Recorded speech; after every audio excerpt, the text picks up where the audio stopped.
Good morning. Maybe many of you have already been up and at 'em for a while. I am taking a slow start to this Monday morning. And so I'm starting this Monday morning by fighting some crabbiness, actually, if I'm honest. Can't say I know what I'm crabby about exactly, but I think sometimes that's how crabby works, is that it just exists inside. And for me, I think it has a lot to do with the unknown a little bit, the lack of routine. I'm really a routine gal. And so the idea of being unsure of what this Monday will look like, of what this week will look like, has me a little crabby. Also, I have been participating in my social distancing by hanging at home and probably supporting my local breweries more than I should, if you catch my drift. So perhaps that is contributing to my morning crabby as well. So anyways, I just invite you, if you're tuning into this, I will share that I do not have a plan of any sort for what I'm about to share with you. It's going to just be free flow. Whatever comes out is whatever you're going to get. So maybe you'll stay tuned in and enjoy, or maybe you'll check out. But I am just going to be starting by kind of warming up my body here, stretching into my body, into this space, into this room. Noticing where I feel that tightness, where I feel that soreness, the desire to find some breath, some movement. So for me, I often start with as you can see, just some heart opening. So already I'm hot in here. I should probably turn my space heater off, but that means I'd have to move out of the camera angle, and it took me 20 minutes to get this room set up so you could probably see me as best you can, and oh, blah, blah, blah, blah. Okay, so let's start with just doing some heart opening, some breathing. So some sun breaths as we inhale, arms up, and exhale, either hands to heart center, or as we inhale, arms up, exhaling, arms down to our side. Let's do 5 of those. I encourage noisy exhalations because it reassures to me as a practitioner that I'm actually exhaling and I'm getting out all that stale, funky air I've been hanging on to.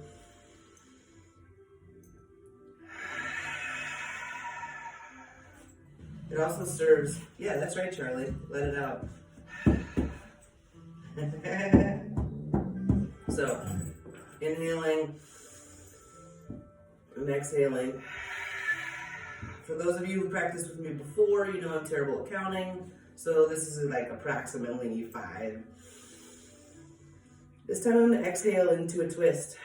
So my right hand's finding my left knee, and I'm finding this twist here, and I'm elongating the twist by inviting my chin over my rear shoulder. My left hand is finding a space behind me, either on the ground, perhaps, as you can see here, I'm tucking around kind of in the back, working towards later a bind of some sort, but this also serves to stretch and open my left shoulder. So, breathing here for 3 breaths, finding additional length and height on the inhale, additional twist on the exhale.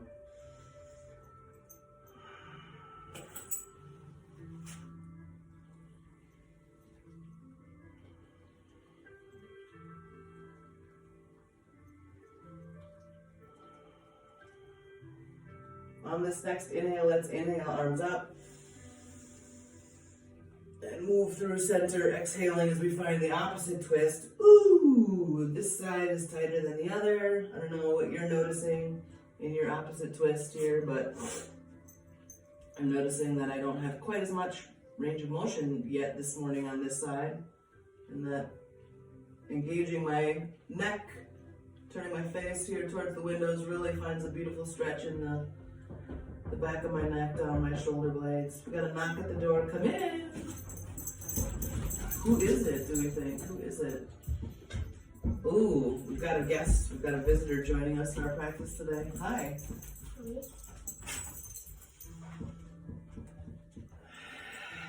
Hold on one second here as we put this tool into this Imaginex. I got it. Can you say hello to the camera? Hi. Are you going to practice with us? No. Not today, not right now? Yeah. Ooh, this is in there, sort of, not super tight, but there you go. Honey. What? On this Oh, wrong hand, I'm sorry. You know, just punctuating our days with whatever little thing comes up. Right now, Imaginex. Ooh, there we go. I don't know, it's probably gonna fall out again, but I trust you can get it in there. If it falls out, just gotta press it. So I'm spending my time here with a lion, as you can see. That costume's not gonna be much left at the end of this exciting period of life we're living. Hey babe, can you close the door, please? Thank you, sir. So, we did our twist. We were here for maybe 3 to 5 breaths. Closing your eyes, maybe take it in your view. I don't know, take in your view, you know? What do you have around you? Probably in a space that's not your usual Monday space. So what is it? Here I'm watching my neighborhood go by. I don't know if you've seen this, but there is a Facebook group, or just a group in general, of people filling their windows with hearts to show that we're all still in community, even when we're all behind our own closed doors. And so I think later today, that's what the Sheldon School of Shine is going to be doing during art today. Steam is making some hearts to fill these great big windows. So, all right, we warmed up our twist a little bit. I invite you to just find some movement in the shoulders here. Maybe finding some movement in the neck, letting that loosen up. Just rolling from side to side here. If it's available in your body, rolling across the back of your neck. For some people that gets way too crunchy and yucky, that's up to you. This impromptu practice and all practices are simply guides, simply recommendations, suggestions, but you are the wise owner of this body. You are the wise person who lives here and knows what is right for you, what is right for your body in today's space. So as always, follow that wisdom first and my voice second. So I wanted to share with you, let's move towards stretching that back a little bit. I'm on a bolster here. I don't know how long that's gonna last. I don't usually practice on a bolster, but let's do a little forward folding. And so you can find your legs out long here, kind of the heels extended, toes pointed towards the ceiling. And maybe this is forward fold enough for you. Or just inhaling, lengthening that spine, and then exhaling as we begin to fold in whatever amount is available. As you can see here, I'm in a pretty upright fold, but it is definitely firing here under my legs. And I can feel it firing in the low back. So finding a fold that works for you. If you prefer, you can find kind of a butterfly fold. Ooh, and maybe opening up those hips a bit. We're gonna be moving into the hips a little bit later here too, but finding whatever fold is feeling good in your body. Maybe you even wanna do a wide-legged fold. Perhaps finding any things that might be involved in your practice, like a little dog. If you got a little dog here, fold and fluff. Fold and fluff your little dog. Or your big dog. Fold and fluff your dog. Ugh. Okay, so while you're folding and breathing, I'm gonna read from you. I got this, I'll give you a zoom into that later, but I got this awesome calendar, which every day has quotes from badass ladies. And I won this in a self-care office competition. I won this calendar. So I'm returning to my butterfly position with the soles of my feet together, my spine lengthened, folding a bit, as I read for you this quote. And the day came when the risk to remain tight in a bud was more painful than the risk it took to blossom. Exactly, Piper. I agree. So now we've maybe been remaining tight. We've been remaining tight in our homes. We've been remaining tight in our chest. We've been remaining tight inside of ourselves. We've been remaining tight out of fear, out of panic, out of uncertainty, out of whatever instinct to stay tight, to stay safe. And we can stay here forever, or we can blossom. We can blossom and decide how we can share ourselves with the world, how we can bring community to one another. I'm so impressed with what I see on the internet. People set things up, making it accessible to one another, reaching out, telephone calls, Zoom calls, letter writing, postcard sending, all those things. And so I encourage you to think about this time, change your perspective, to change your lens, and, allow yourself the time to be in a tight bud, but when that moment is right, to blossom out.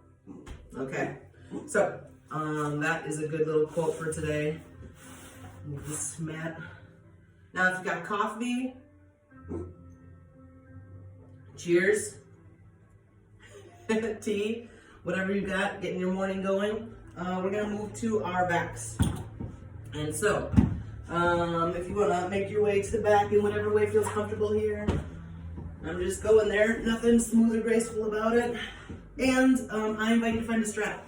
Sorry, we should have started this way. I'm going to be using the strap, so I'll give you a minute to find a strap. Now, people get freaked out about props. They're like, oh, props mean I'm not doing it right. Props mean I can't do it the way everyone else does it. But really, props are a way to make poses accessible. Accessible sounds like such a weird word, but props are a way to grow your practice, a way to stretch your body, a way to more fully embody what you're capable of doing. And I really find that props are a blessing.